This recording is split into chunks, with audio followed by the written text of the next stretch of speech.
All right, so I'm going to have a bit of a go at quickly showing you guys how to draw the Fibonacci spiral on Geogebra.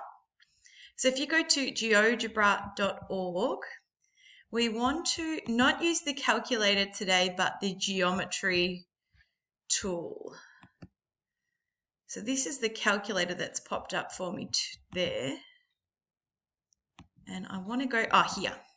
See where it says graphing? We want to change that to geometry. The other thing we want to make sure we have that's going to help a lot is we want to show the grid lines. So the first step here is we want to start with not the 0 in the Fibonacci sequence, but number 1. This is going to really help if you have the Fibonacci sequence written in front of you so you know what number to do next. So we're going to start with a 1 by 1 square. So we click polygon and then just make a little 1 by 1 square by clicking each corner. And then once we click back at the starting point, that's going to finish off that square for us there. Now the next number in the Fibonacci is another 1. So I'm going to draw the next shape right next to this one. So I'm still clicked on polygon, so that's good.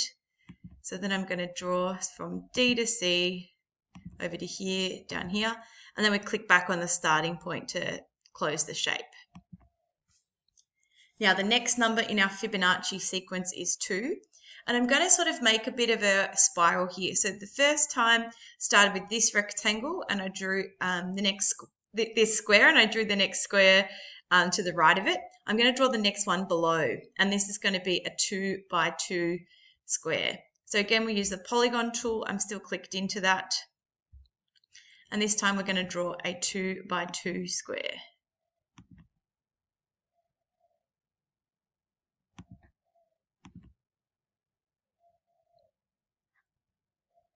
So there we go. Now I'm going to go to the left. My next shape should be a 3 by 3.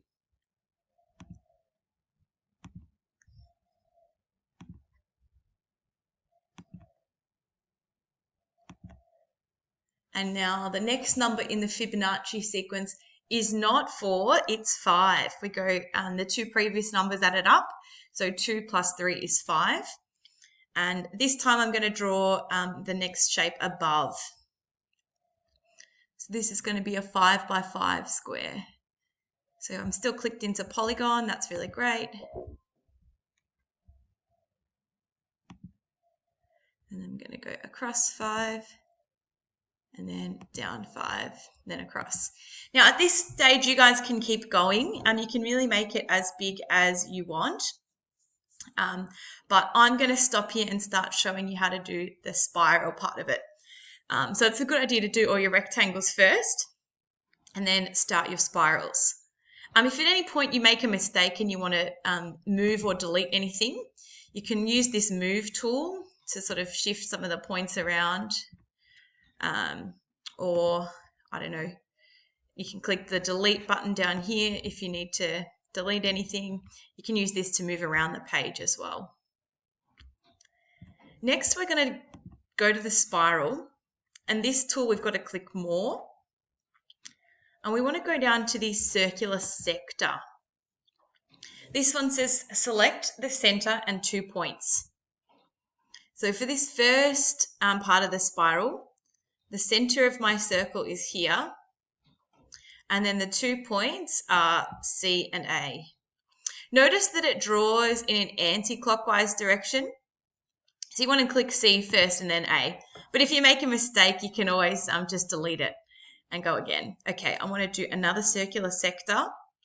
This time I still want D to be the center of my circle. I might actually do this wrong because it's really easy to make a mistake here, and I want to show you how to fix it. So if you accidentally click D first instead of F, oh no, I've made the wrong bit. We can go back, click on the shape, delete it, and then try again. So we want to do it in an anti-clockwise direction. So we click the center and then this point, and then this point. That's starting to make our spiral. All right, next we are going to make a spiral here. Now this point A is going to be the center of our spiral. So we click here and then F. Oh, I've done it backwards again. It's really easy to do that. I keep seeing to do that. Delete that. Let's try again. Go back down to circular sector. Click A and then F, and then no, I've done it again. Oh, and I've made another point here. That's another thing you can easily do. So click on this, delete it. All right, let's go down to, we want A to be the center, and we'll go G first and then F. Oh, nice. We're starting to get a bit of a spiral pattern happening here. Next, we want B to be the center of the spiral. And we've got to go in an anti-clockwise, it draws in an anti-clockwise direction. So I've made that mistake again, but that's all good. All right, so this is the center, and I'll go like this. Oh, yeah. Now next, E is going to be the center. And then other way. Delete that. Oops, sorry. You don't need to see me like that. I just want to delete this. Nice. So this is the middle. And then we'll draw it back like that. So you can see we've got this nice Fibonacci spiral happening. For you guys, I'd ideally like you to make at least a couple more rectangles, make yours a bit bigger. But thanks so much. Good luck. I hope it works well for you.